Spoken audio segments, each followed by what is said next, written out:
This is a video on anti-work versus Marxism. Now, anti-work, that subreddit, had 1.6 million members, but the tactic of decentralization made it very, very, very vulnerable. There was no elected leadership, there was no people in charge, there was not a group of people who were the most principled and committed to be representing the movement. But I'm not going to go through the negatives, I'm not going to waste your time, I'm just going to go through the science of that versus Marxism. Now, anti-work, it is focused on hating work.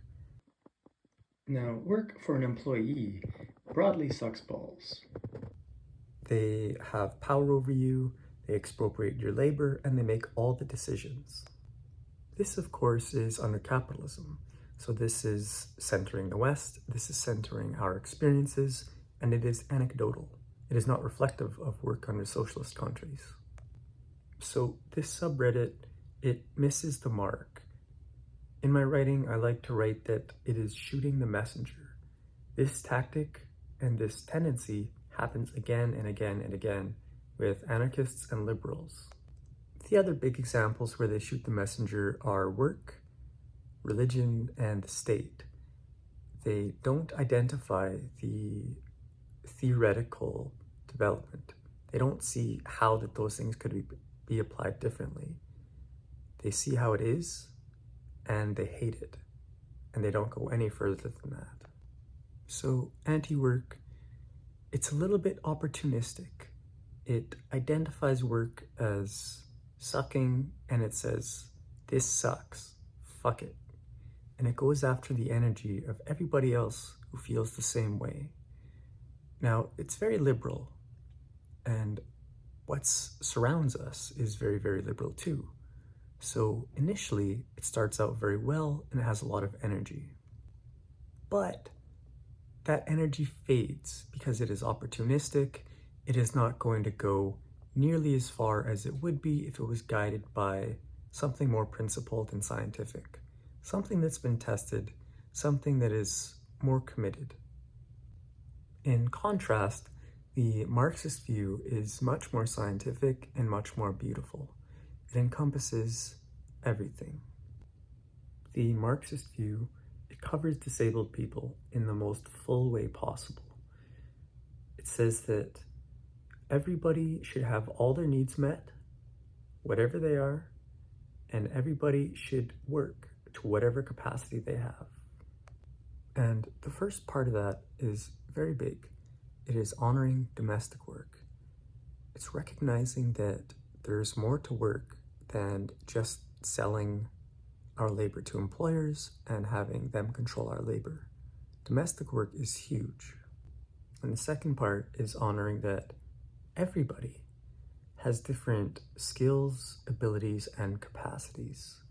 It is a rejection of this standardization of work and this presupposition that we need to earn life, that we need to sell 40 hours of our labor a week in order to have our basic fundamental needs met.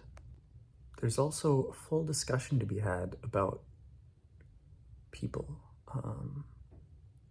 Work gets such a bad rap and experience because of the oppressive conditions that we experience it in. But work is so broad. Volunteering is work. Taking care of your kids is work. Babysitting is work. All the different ways in which we go to help people is work.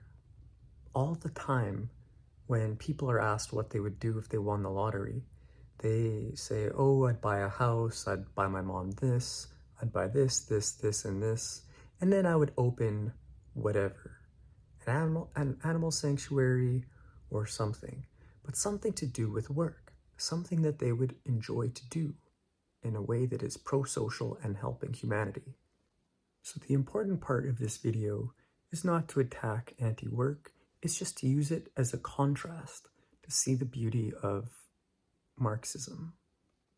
So the goal with Marxism has been built on and expanded for decades and decades and decades and decades over 100 years now, people have been adding to it.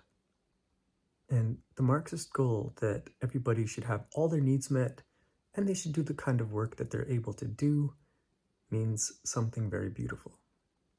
It means that when a country has a revolution, a vanguard is in place, and then they began expanding productive forces.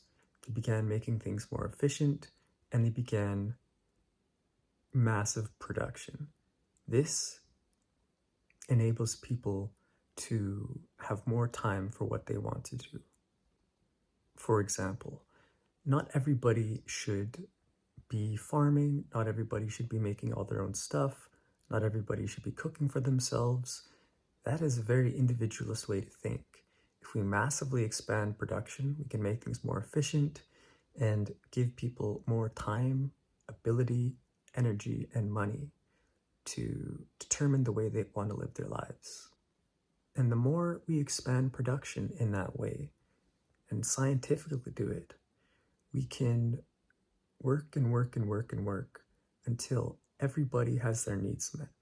All of them. Housing, food, education, medicine, transportation, etc. And that is the goal that we should strive for. That is the scientific difference between Marxism versus Reddit's anti-work.